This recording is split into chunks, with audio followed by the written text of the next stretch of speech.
Hello guys, dahil napagod ang model nyo kakalaba, kaya yan magpapamassage tayo kay Kulit. Kasi itong aking makulit ay parang wala sa mood magmassage. Ayan. Habang nagmamassage siya, nakatingin siya sa kanyang tablet, ay sa iPad niya. Kaya ayan, hindi niya mapigilang mag iPad. Sabi ko nga, ayusin mo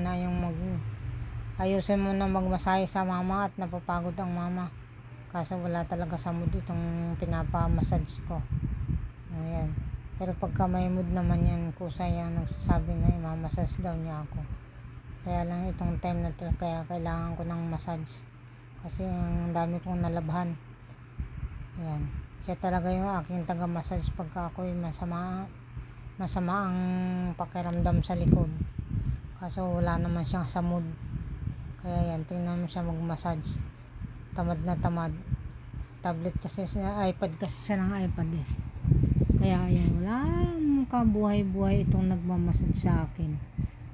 Kung hindi nga lang talaga masakit ang likod ko eh, hindi na ako magpapamassage.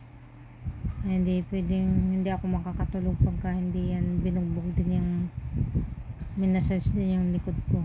Kasi kailangan ko yan sa para makatulog ako.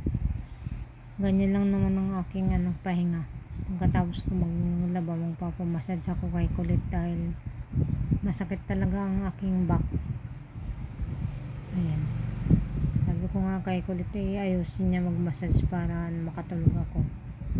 Ayan, ganyan siya pagka inutusan kong wala sa mood. Ayan. Kaya tsatsagain lang natin at siyempre bata yan. Hindi natin kailangan madaliin. Kung ano lang naman ang kaya niya, i-massage yan. Ayan. Kasi nakakatulong talaga sa akin yan mag-relax pagka minamassage ako sa likod.